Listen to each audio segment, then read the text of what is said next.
He thought he had already won, until a silence changed everything. What happens when unstoppable arrogance meets unbreakable spirit? Today's story will shake you to your core and remind you why legends never truly fade. If you think you know how this ends, think again. Drop a comment right now. Have you ever seen someone get so cocky they forgot who they were messing with? Hit that subscribe button, because what you're about to witness will stay with you forever. The MGM Grand Arena buzzed with electric energy as 28-year-old Marcus, the Destroyer Kane, stepped into the spotlight, his golden championship belt gleaming under the arena lights. Standing 6'3" with a perfectly sculpted physique, Marcus had demolished every opponent in his path over the past 5 years. His record was flawless: 32 wins, 32 knockouts, 0 losses. The crowd erupted as he shadowboxed, each movement precise and devastating. Marcus grabbed the microphone with the confidence of a man who had never known defeat. "Ladies and gentlemen," his voice boomed through the arena, "I am the greatest fighter this world has ever seen. I've destroyed every so-called legend they've put in front of me. Muhammad Ali, I would have ended him in the first round. Mike Tyson, please, he wouldn't have lasted 30 seconds. The crowd was split between cheers and boos, but Marcus fed off every sound. He paced the octagon like a predator, his tattoo-covered arms flexed as he continued his tirade. But there's one fossil, one washed up has-been, that people still whisper about in the shadows: Rocky Balboa. The name hung in the air like a challenge. That old man from Philadelphia who got lucky a few times back in the Stone Age. Well, I'm calling him out right here, right now. The arena fell into a stunned silence. Rocky Balboa was a legend, a man who had fought Apollo Creed, Ivan Drago, and countless others. But that was decades ago. The Italian stallion was now in his 70s, his fighting days long behind him. Marcus seemed to relish the shock on every face in the crowd. "Rocky Balboa!" Marcus shouted again, his voice echoing through the massive arena. "I know you're watching this somewhere in that rundown neighborhood of yours. I'm giving you one chance to step into this ring and face a real fighter. But I'm warning you, old man, I'll knock you out so fast, they'll need to carry you out on a stretcher. Your fairy tale story ends with me." The camera panned across the crowd, capturing expressions of disbelief, anger, and anticipation. Some fans held up signs supporting Rocky, while others cheered for Marcus's bold declaration. The energy was palpable, electric, dangerous. Marcus wasn't finished. He climbed onto the turnbuckle, raising his championship belt high above his head. "I am the future. I am perfection. And when I'm done with Rocky Balboa, there won't be a single person left who can question my supremacy. This isn't just a fight. It's going to be an execution of the past." As Marcus continued his verbal assault on the legacy of Rocky Balboa, security began clearing a path through the crowd. Whispers started spreading through the arena like wildfire. Something was happening. Someone was coming. The atmosphere shifted from excitement to anticipation to something deeper, a sense that history was about to unfold before their eyes. But Marcus was too intoxicated by his own words to notice the change in the crowd's energy. He was still shouting challenges at a legend who couldn't possibly still fight, still throwing insults at a man who had inspired millions. What he didn't know was that his words were about to summon something he wasn't prepared to face. 3,000 miles away in Philadelphia, in a small apartment above Mighty Mick's gym, 73-year-old Rocky Balboa sat in his worn leather recliner, watching Marcus Kane's challenge on an old television. His weathered hands, still bearing the scars of countless battles, rested calmly on his knees. His wife Adrian had passed years ago, Apollo was gone, and Mickey was just a memory, but Rocky's eyes still held that familiar spark. The heart of a fighter that age could never extinguish. Rocky's son Robert burst through the apartment door, his face flushed with anger and concern. "Pop, did you see what that punk said about you? He's calling you out on national television. This is insane." Robert paced around the small living room, his emotions running high. "You can't seriously be thinking about this. You're 73 years old." But Rocky remained calm, his gaze still fixed on the screen where Marcus continued his arrogant display. "You know, Bobby," Rocky said in his familiar Philadelphia accent, his voice still carrying that gentle strength that had defined him for decades, "I've been called worse things by better men than him." He slowly rose from his chair, his movements deliberate and thoughtful. "Pop, this isn't a movie. This guy is a killer. He's young, fast, and he's never lost a fight. You could get seriously hurt or worse." Robert's voice cracked with emotion. He had watched his father take too many beatings, seen too many trips to the hospital, witnessed too much pain. Rocky walked to the window and looked out at the Philadelphia streets where he had run countless miles, where he had trained for the biggest fights of his life. The city looked different now, but the spirit remained the same. "Bobby, you remember what Mickey used to say about heart? He used to tell me that all fighters got heart, but champions got something extra. They got the eye of the tiger. But Pop, your fighting days are over. You proved everything you needed to prove. You went the distance with Apollo. You beat Ivan Drago. You won the championship multiple times. What more do you have to prove to anyone?" Robert pleaded, his voice filled with desperation. Rocky turned back to his son, and for a moment Robert saw not the aging man who struggled sometimes to remember names or dates, but the warrior who had refused to stay down against impossible odds. "It ain't about proving nothing to nobody else, Bobby. Sometimes a man's gotta prove something to himself." The phone began ringing incessantly. News reporters, fight promoters, old friends. Everyone wanted to know if Rocky Balboa would accept Marcus Kane's challenge. Each ring seemed to echo through the small apartment like a bell, calling fighters to the center of the ring. Rocky ignored the phone and walked to his bedroom closet. In the back, behind old clothes and forgotten memories, he pulled out a dusty box. Inside were his old gloves, the ones he had worn in his greatest victories. They were cracked and faded, but they still carried the weight of history. "You know what the hardest thing about getting old is, Bobby?" Rocky asked, holding the gloves in his weathered hands. "It ain't the pain in your joints or forgetting where you put your keys. It's when people start treating you like you was never nothing more than what you used to be." Robert watched his father with a mixture of fear and admiration. He knew that look in Rocky's eyes. It was the same look he had seen before every major fight of his father's career. It was the look of a man who had made his decision, regardless of the consequences. But what Robert didn't understand yet was that this wasn't about ego or proving anything to Marcus Kane.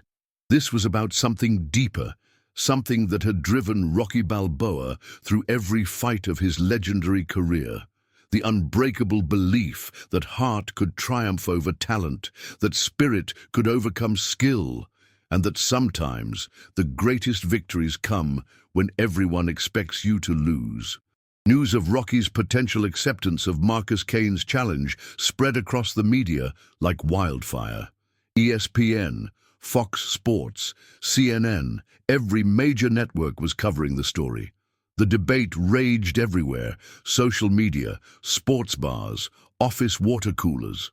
Half the world thought Rocky was insane for even considering the fight. The other half remembered why they had fallen in love with the underdog from Philadelphia in the first place. Dr.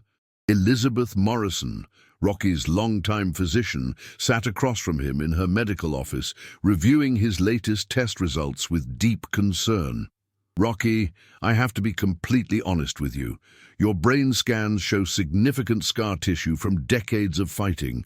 Your reflexes aren't what they used to be, and your heart, while strong for a man your age, isn't the heart of a 30-year-old fighter." Rocky listened patiently, his hands folded in his lap. "Doc, I appreciate your concern, I really do.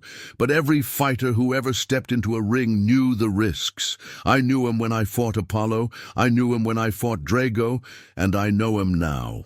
This is different, Rocky. Marcus Kane isn't just any fighter. He's possibly the most dangerous opponent you would have ever faced. And you're not 25 anymore. You're not even 50 anymore. Please, think about your family. Think about your legacy." Meanwhile, at his training facility in Las Vegas, Marcus Kane was basking in the media attention. Surrounded by cameras and reporters, he continued his verbal assault on Rocky's reputation. "The old man thinks he can step into the ring with me? I've studied every fight he ever had. He was slow, even in his prime. Now he's ancient history trying to relive his glory days." Marcus's trainer, a former heavyweight contender named Jimmy Torres, pulled him aside between interviews. "Marcus, I know you're confident, but don't underestimate Rocky Balboa. The man's got something that can't be measured on paper. Heart, determination, the ability to take punishment that would kill other men." Marcus laughed dismissively. "Jimmy, that's old school thinking. This is modern MMA. I've got every technique, every advantage. Speed, power, youth, training methods he never dreamed of. This isn't going to be a fight. It's going to be a public service, putting an old horse out to pasture." Back in Philadelphia, Rocky made his decision quietly, in the early morning hours when the city was still asleep. He walked down to Mighty Mick's gym, the place where it all began. The gym was different now, newer equipment, fresh paint, but the spirit remained unchanged. He flipped on the lights and stood in the center of the ring where he had sparred with Apollo Creed, where he had prepared for his greatest battles. Paulie Panino, Rocky's brother-in-law and longtime friend, found him there an hour later. "Rock, you're really gonna do this crazy thing, ain't you?" Paulie asked, though he already knew the answer from the determined look in Rocky's eyes. "Paulie, you remember when we was kids and bigger kids used to pick on us? We never backed down even when we knew we was gonna get hurt. That's what this is about. It ain't about winning or losing. It's about not backing down when somebody tries to make you feel like you don't matter no more." The formal announcement came at a press conference, held at the Philadelphia Museum of Art, at the base of the famous steps Rocky had run up in preparation for his fights. Rocky appeared calm and dignified, a stark contrast to Marcus Cain's brash confidence. When asked why he was accepting the challenge, Rocky's answer was simple and profound. "Sometimes life gives you a chance to stand up for something bigger than yourself. This young man thinks that being strong and being mean is the same thing. I'm going to show him that there's a difference between a fighter and a warrior. A fighter fights with his hands. A warrior fights with his heart."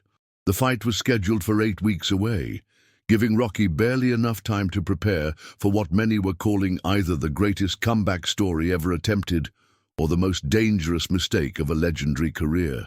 But as Rocky began his training, something remarkable started happening. The same spirit that had carried him through impossible odds decades earlier began to stir once again. The training began before dawn. Rocky's daily routine started with a 5-mile run through the streets of Philadelphia, past the neighborhoods where he grew up, past the butcher shop where he once worked, past the ice rink where he first met Adrian. His pace wasn't what it used to be, but his determination was unwavering. Behind him jogged a small group of supporters, old friends, local boxing enthusiasts, and young fighters who had grown up hearing stories of the Italian stallion. Duke Evers, Apollo Creed's former trainer who had worked with Rocky after Mickey's death, came out of retirement to help prepare for the fight. At 78 years old, Duke moved slowly, but his mind was sharp as ever. "Rock, we ain't gonna try to make you 25 again," Duke explained as they worked the heavy bag. "We're gonna use what you got now, experience, heart, and the one thing that boy Marcus ain't never faced, a man who refuses to quit." The media circus surrounding the fight grew larger each day. Marcus Cain appeared on every talk show, every sports program, constantly talking about how he would destroy the old fossil. His social media followers multiplied by millions as he posted videos of his intense training sessions, his devastating knockout power, his lightning-fast combinations. The contrast with Rocky's quiet, methodical preparation couldn't have been more stark. "Look at this pathetic display," Marcus said during a live ESPN interview showing footage of Rocky's training. "He's hitting the heavy bag like he's afraid it's going to hit back. His footwork looks like he's walking through mud. This isn't going to be a fight. It's going to be elder abuse, and I'm going to enjoy every second of it." But those who knew Rocky recognized something different in his training. Tony Little Duke Evers Jr., who had inherited his father's eye for boxing talent, watched Rocky work the speed bag with concern and amazement. "Mr. Balboa, you're looking sharp, real sharp. But I gotta ask, what's driving you? What's really making you do this?" Rocky paused, his hands still wrapped, sweat dripping from his weathered face. "Duke, you ever see an old dog that everybody thinks is done, can't hunt no more, can't do nothing but lay on the porch? Sometimes that dog just needs to remind everybody, including himself, that he's still got teeth." The undercard fights were announced, transforming the event into the most anticipated sporting spectacle in years.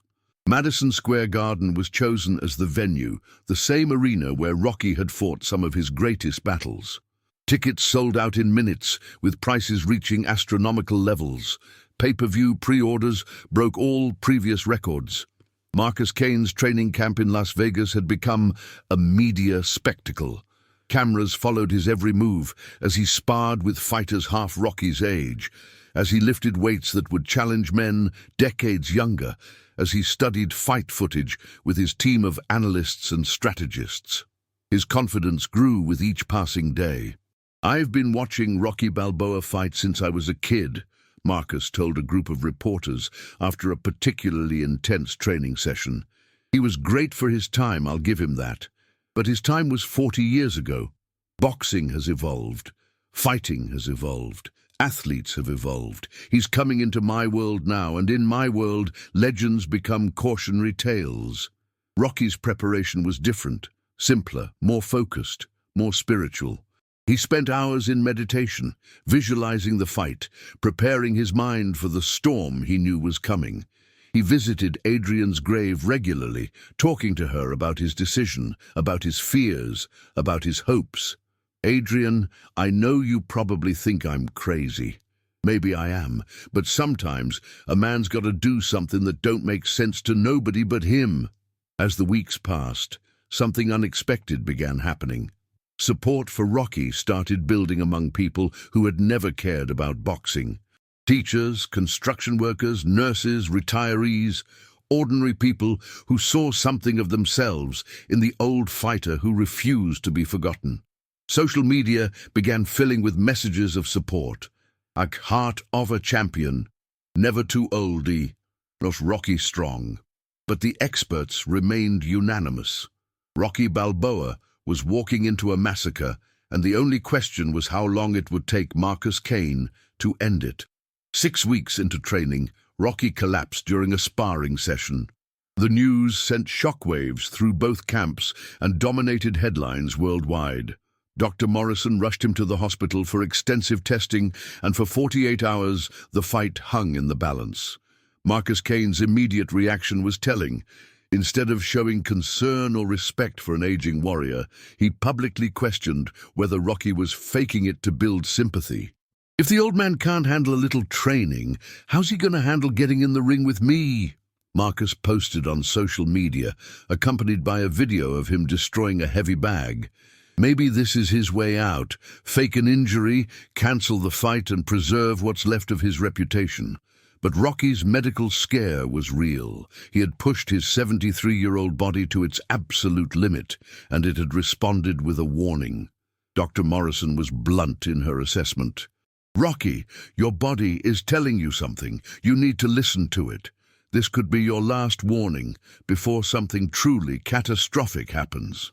Lying in his hospital bed, staring at the ceiling, Rocky felt doubt creep in for the first time since accepting the challenge. Robert sat beside him, holding his father's hand. "Pop, nobody would blame you if you walked away now. You've got nothing left to prove. This kid is trying to goad you into a fight that could kill you." Rocky was quiet for a long time, listening to the steady beep of the heart monitor, feeling the weight of his years, the accumulated damage of a lifetime of fighting. But then he thought about Marcus Cane's words, about the arrogance, about the disrespect, not just for him, but for everyone who had ever been written off because of their age. "Bobby, you know what Mickey used to say about getting knocked down? He said it don't matter how hard you get hit. What matters is how hard you can get hit and keep moving forward. That's how winning is done. Rocky slowly sat up in his hospital bed. This boy thinks he knocked me down with his words. He thinks he's already won, but I ain't counted out yet. Against all medical advice, Rocky checked himself out of the hospital the next morning. The media swarmed as he walked slowly but steadily to a waiting car, his face set with determination. When reporters shouted questions about his health, about whether the fight would continue, Rocky stopped and turned to face the cameras. "I'm gonna tell you what I told that young man from the beginning. This ain't about age, this ain't about who's faster or stronger, this is about heart. And my heart ain't never let me down yet." Marcus Kane's reaction to Rocky's hospital release was swift and merciless. "Now I know the old fool has completely lost his mind. He nearly died in training, and he still wants to fight me. Fine. I was planning on going easy on him, giving the crowd a show. But now I'm going to finish him as fast as possible. It's what he deserves for being too stupid to know when he's beaten." The fight was now just 2 weeks away, and Rocky's health scare had shifted public opinion even further. Medical experts called for the fight to be cancelled. Boxing commissions in multiple states announced they would not sanction the bout. Editorial writers condemned the spectacle and questioned the ethics of allowing an elderly man to face such a dangerous opponent. But in Philadelphia, something different was happening. Rocky's near collapse had galvanized his supporters. Impromptu rallies formed outside Mighty Mick's gym.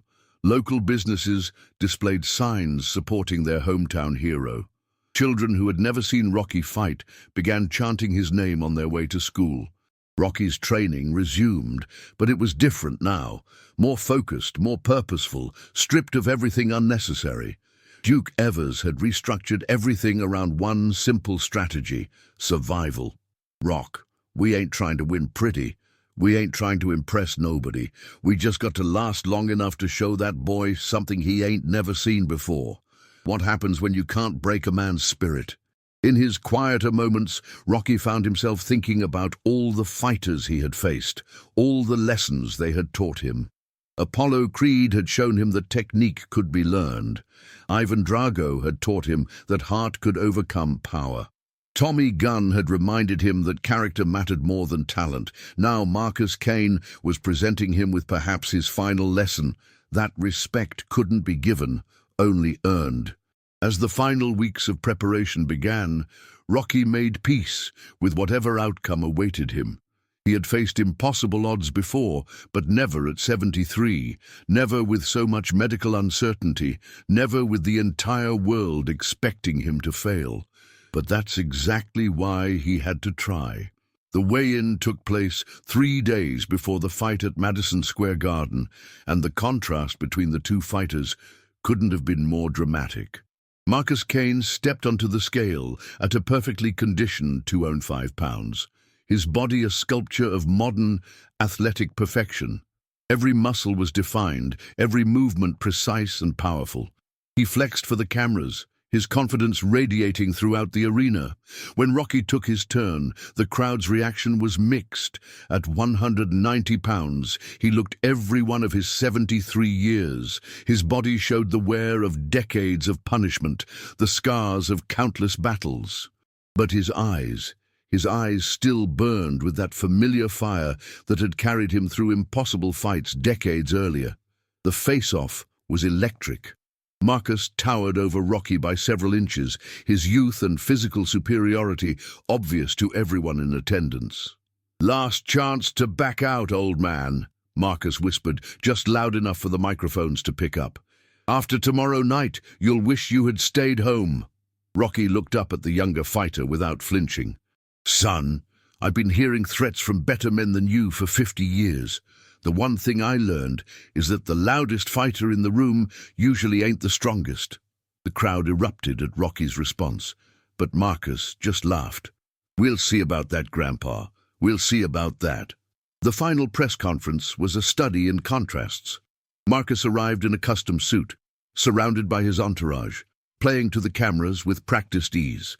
He spoke about his superior training, his undefeated record, his destiny to be remembered as the greatest fighter who ever lived. Rocky Balboa was great for his time, Marcus declared, but his time is over. Tomorrow night, I'm not just beating a man, I'm beating the past itself. Rocky arrived quietly, wearing a simple suit that had seen better days. When asked for his final thoughts, he spoke softly, forcing the room to lean in to hear him. I ain't gonna make predictions about tomorrow night. I ain't gonna promise nothing except this. I'm gonna give everything I got, same as I always have. Sometimes that's been enough, sometimes it ain't. But I never quit, and I ain't startin' now. That night, Rocky couldn't sleep. He walked the streets of New York, past the landmarks that had defined his career, eventually ending up at the old boxing gym where he had trained for his first fight with Apollo Creed. The building was different now, but the spirit remained. He sat on a bench outside, looking up at the city lights, thinking about Adrian, about Mickey, about all the people who had believed in him when nobody else would. Marcus Kane spent his final night in a luxury suite, surrounded by celebrities and media attention. He held court with reporters, supremely confident in his abilities and his destiny. "This is the biggest night of my career," he told a television crew. "Not because Rocky Balboa is dangerous, he's not, but because this is the night I prove that I'm not just the best fighter alive, I'm the best fighter who ever lived." The morning of the fight dawned clear and cold in New York City. Rocky woke early, as was his habit, and went for a light run through Central Park. A small group of supporters had gathered to run with him, including several elderly men who had been inspired by his refusal to give in to age. They ran in silence, each man lost in his own thoughts about courage, determination, and the passage of time. At his hotel, Marcus Kane went through his pre-fight routine with mechanical precision. Every detail had been planned and rehearsed. He visualized the fight ending quickly, decisively, with Rocky unconscious on the canvas and Marcus standing victorious over another conquered legend. As evening approached, Madison Square Garden filled with the biggest crowd in its history. Celebrities, politicians, sports legends, everyone wanted to witness what was being billed as either the greatest comeback attempt ever or the most tragic mismatch in boxing history. The atmosphere was electric, tense, filled with anticipation and dread. In the locker rooms, both fighters made their final preparations. Marcus was loose, confident, already celebrating in his mind. His team fed his ego with reminders of his superiority, his youth, his perfect record. "This is your moment," his trainer told him. "This is what you were born for." Rocky sat quietly on a bench, his hands already wrapped, his mind focused on the task ahead. Duke Evers made final adjustments to his gloves, both men understanding that they were about to face the greatest challenge of their lives. "Rock, remember what we talked about," Duke said quietly. "This ain't about beating him. This is about showing him what he don't understand yet, that heart don't age." And the walk to the ring was a study in contrasts that would be remembered for generations. Marcus Kane entered first, accompanied by pyrotechnics, pounding music, and a light show that turned Madison Square Garden into a spectacle worthy of a championship fight. He shadow boxed down the aisle, his movements sharp and intimidating, his face a mask of supreme confidence. The crowd was split, with many cheering for the young champion's obvious skill and power. When Rocky's music began, the familiar theme that had accompanied him to so many legendary fights, the arena transformed. The lights dimmed, and a single spotlight followed the aging warrior as he made his way slowly but steadily toward the ring. There were no pyrotechnics, no elaborate show, just a 73-year-old man walking toward the biggest fight of his life with quiet dignity. But something magical happened as Rocky walked down that aisle. The crowd began to shift. People who had come to see Marcus Kane destroy a legend began to remember why Rocky Balboa had captured their hearts decades earlier. The cheers grew louder, more emotional, more genuine. By the time Rocky reached the ring, even many of Marcus Kane's supporters were on their feet, acknowledging the raw courage it took to accept this challenge. Rocky climbed through the ropes with deliberate care, his movement showing his age, but also his determination. He raised one gloved hand to acknowledge the crowd, and the ovation was thunderous. Marcus Kane watched from his corner with a mixture of annoyance and disbelief. This was supposed to be his moment, his coronation, but the crowd was treating his opponent like the real champion. The referee, veteran official Mills Lane, called both fighters to the center of the ring for final instructions. The contrast was striking. Marcus, young and powerful, practically vibrating with energy and aggression. Rocky, weathered and worn, but somehow radiating a calm strength that seemed to come from somewhere deeper than muscle and bone. "I want a good, clean fight," Lane instructed, though everyone in the arena knew there was nothing clean about what Marcus Kane intended to do. "Protect yourselves at all times and obey my commands." Marcus leaned in close to Rocky during the instructions, his voice barely audible, but full of menace. "Old man, I'm going to hurt you. I'm going to hurt you bad. And when you're lying on that canvas, remember that you brought this on yourself." Rocky looked up at the younger fighter with those eyes that had seen everything boxing had to offer: triumph and defeat, glory and heartbreak, the best and worst of human nature. "Son," he said quietly, "you still don't understand what you're dealing with here, but you're about to learn." When they returned to their corners, the energy in the arena was electric. This wasn't just a fight anymore. It was a collision between two different eras, two different philosophies about what it meant to be a fighter. Marcus represented the new breed, scientifically trained, perfectly conditioned, ruthlessly efficient. Rocky represented something older, harder to define, the idea that heart and spirit could triumph over superior skill. The bell was about to ring, and both men knew that the next few minutes would define not just the fight, but their legacies. Marcus bounced on his toes, ready to unleash years of training and natural ability on an opponent he viewed as a relic from the past. Rocky stood calmly in his corner, his breathing steady, his mind focused on a simple truth he had learned over 5 decades of fighting. It's not how hard you hit, it's how hard you can get hit and keep moving forward. The crowd fell silent as the timekeeper prepared to signal the start of the fight. In that moment of hushed anticipation, with 20,000 people holding their breath, 2 men prepared to test the eternal question: can heart overcome talent? Can spirit defeat science? Can an old dog really teach a young wolf something about fighting? The bell rang, and history began to unfold. The opening bell unleashed Marcus Kane like a caged animal. He exploded from his corner with the fury of youth and the precision of modern training, throwing combinations that blurred together in devastating sequences.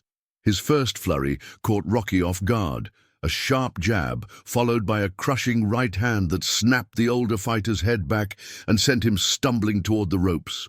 The crowd gasped as Rocky absorbed punishment that would have felled most men his age. Marcus pressed his advantage ruthlessly, throwing hooks to the body and head with scientific precision. Each punch was designed to inflict maximum damage, to end the fight as quickly as possible. "Come on, old man!" Marcus shouted between combinations. "Where's that famous heart of yours now?" But Rocky had been in this position before, hurt, stunned, seemingly defeated. He covered up, protecting his head as best he could, letting Marcus expend energy on his arms and shoulders rather than landing clean shots to his face and body. It was a strategy born of experience and desperation in equal measure. Marcus's corner erupted with excitement as their fighter dominated the opening minutes. "Finish him!" his trainer shouted. "He's done. Put him away." The young champion increased his attack, throwing everything he had at the aging legend who seemed helpless against his superior speed and power. But something began to happen in the 3rd minute of the first round. Rocky, bloodied and battered, started to find his rhythm. He began slipping some of Marcus's punches by inches, rolling with others to minimize their impact. His footwork, which had looked clumsy during training, began to show flashes of the craftiness that had carried him through legendary battles. Marcus, expecting a quick knockout, found himself slightly winded from his furious assault. His punches were still powerful, but they weren't ending the fight as planned. Rocky was still standing, still moving, still fighting back with short, economical shots that began to find their mark. "What's wrong with you?"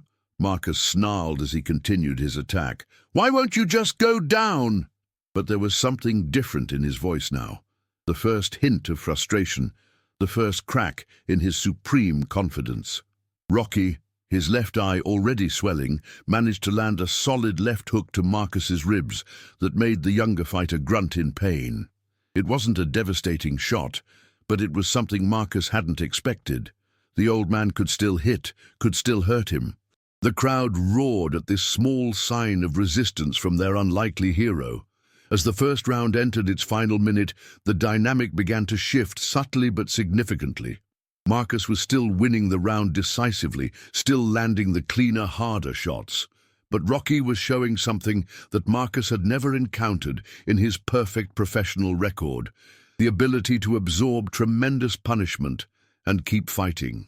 Duke Evers watched from Rocky's corner with growing concern and amazement. The punishment his fighter was taking would have hospitalized most men, but Rocky kept finding ways to minimize damage while landing just enough shots to remind Marcus that this wasn't going to be the easy victory he had predicted. Marcus's trainer began to worry. His fighter was supposed to have ended this already, but the old man was still standing, still dangerous. "Box him!" he shouted. "Stay outside and pick him apart. Don't let him make it ugly." But it was already ugly, and getting uglier by the second. Rocky was forcing Marcus into the kind of fight the young champion had never experienced. A war of attrition where technique mattered less than will, where youth was an advantage, but experience was a weapon. The bell ended the first round with Rocky still standing, bloodied but unbroken. As he walked to his corner, the crowd rose to its feet in appreciation for his courage. Marcus stalked to his corner in frustration, having dominated the round but failed to achieve the quick knockout everyone expected. "What the hell is this?" Marcus demanded of his trainer. "Why is he still standing? I hit him with everything I had." His trainer tried to remain calm. "You won the round easy. Just keep boxing, keep your distance. His age will catch up with him." But in Rocky's corner, Duke Evers was seeing something different. "Rock, you hurt him with that body shot. He felt it. He's not used to being hit by someone who can punch back. Stay inside, make it nasty, make him fight your fight." Rocky nodded, spitting blood into the bucket. His face was already showing the effects of Marcus's assault, but his eyes were clear, focused, alive with the fire that had sustained him through every great fight of his career. The young champion was about to learn that beating Rocky Balboa required more than talent. It required breaking a spirit that had never learned how to quit. The second round began, with Marcus attempting to regain control through technical boxing, but Rocky's strategy was becoming clear. He was turning this into a street fight, the kind of brutal, grinding contest where his experience and unbreakable will would matter more than youthful athleticism. Every time Marcus tried to establish distance, Rocky pressed forward, accepting punishment to land his own shots.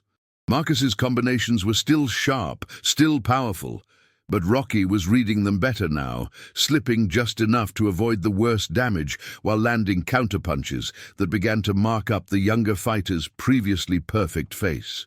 A cut opened above Marcus's right eye from a Rocky uppercut, and for the first time in his professional career, Marcus Kane was bleeding. "You're supposed to be finished!" Marcus screamed in frustration as he launched another assault. "You're 73 years old." But his voice carried a different tone now, not just arrogance, but something approaching desperation.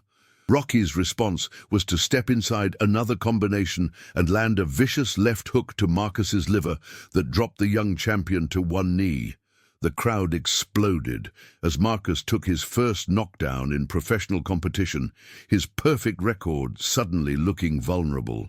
The referee began his count as Marcus struggled to catch his breath. Marcus rose at the count of 8, his face flushed with embarrassment and rage.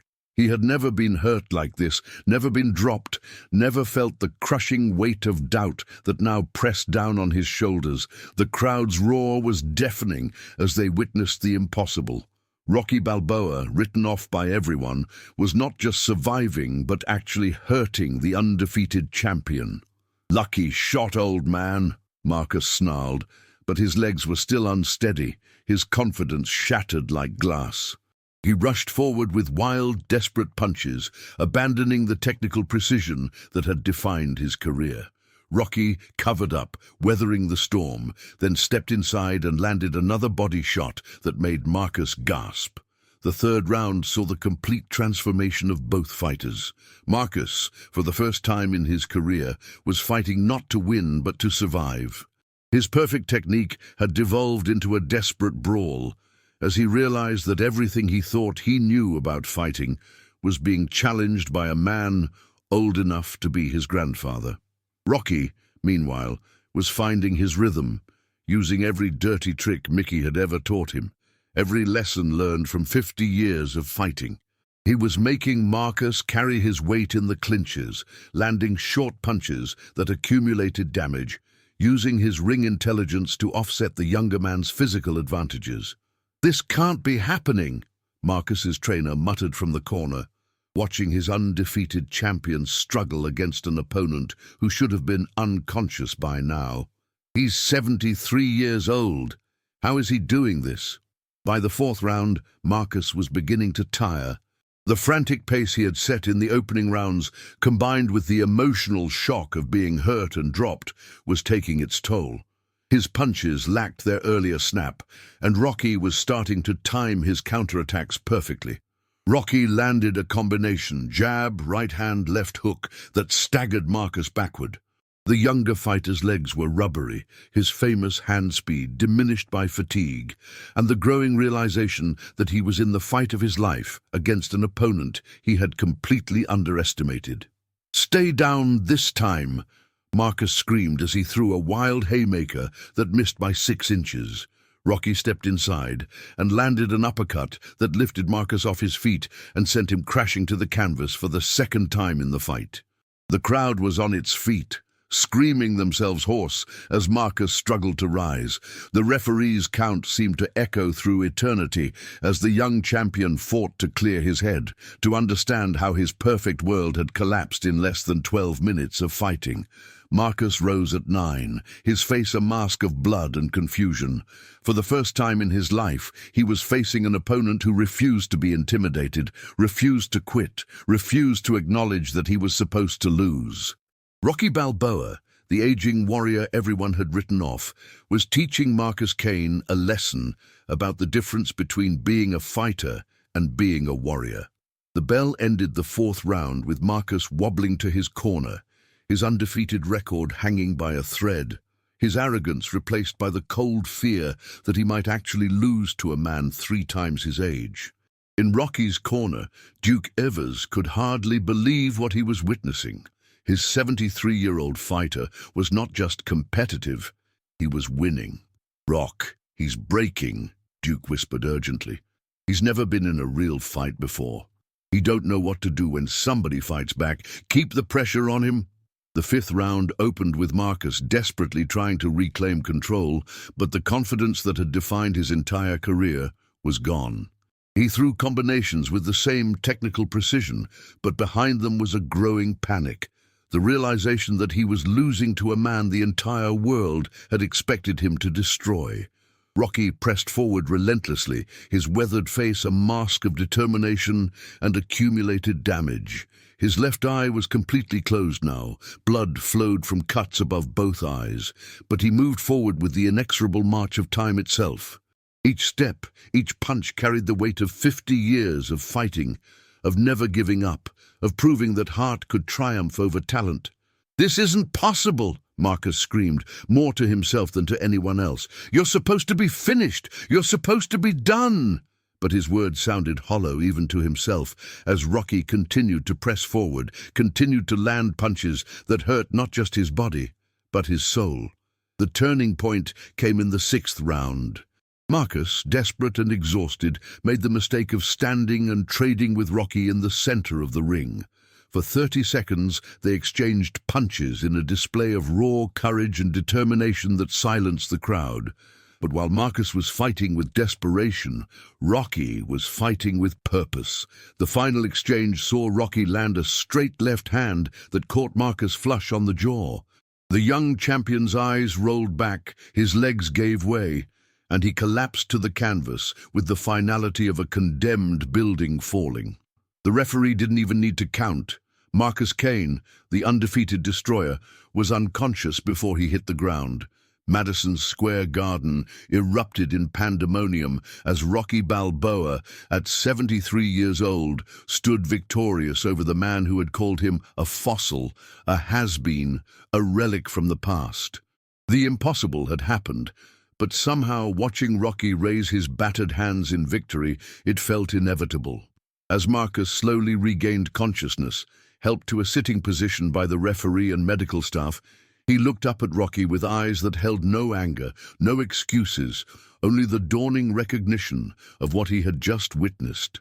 Rocky, instead of celebrating his victory, walked over to his fallen opponent and extended a gloved hand.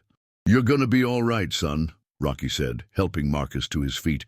"You got talent, you got skill, but now you got something else too. You got respect for what this game can teach you." Marcus, still groggy but beginning to understand, nodded slowly. The arrogance was gone, replaced by something deeper, more valuable: humility. "How did you do it?" he asked quietly. "How did a 73-year-old man beat me?" Rocky smiled, his battered face somehow radiant in victory. "It ain't about age, son. It ain't about how hard you can hit. It's about how hard you can get hit and keep moving forward. That's how winning is done." The crowd was still roaring, still barely able to process what they had witnessed. Rocky Balboa, written off by the world, counted out by the experts, had once again proved that the human spirit knows no expiration date. He had shown that courage doesn't age, that determination doesn't diminish with time, and that sometimes the greatest victories come when everyone expects you to lose. As Rocky was helped from the ring, his face battered but his spirit soaring, Marcus Kane sat in his corner, no longer the arrogant champion who had insulted a legend, but a humbled young man who had learned the most important lesson of his career: that true strength comes not from muscle and technique, but from the unbreakable will to never give up. The night had begun with a young champion calling out an old warrior. It ended with a legend, proving that some fires never die. They just wait for the right moment to burn bright again. Sometimes the greatest victories aren't about proving you're the strongest. They're about proving that strength comes from something deeper than muscle and youth.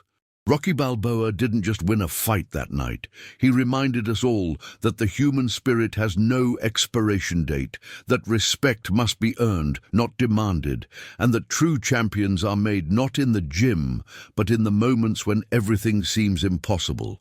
If this story moved you, if it reminded you that it's never too late to stand up for what you believe in, drop a comment below and tell us about a time when someone underestimated you. Share this story with someone who needs to remember that age is just a number when your heart refuses to quit. And don't forget to subscribe, because legends like this don't just happen. They're discovered, shared, and kept alive by people who understand that some stories are bigger than the ring they're fought in.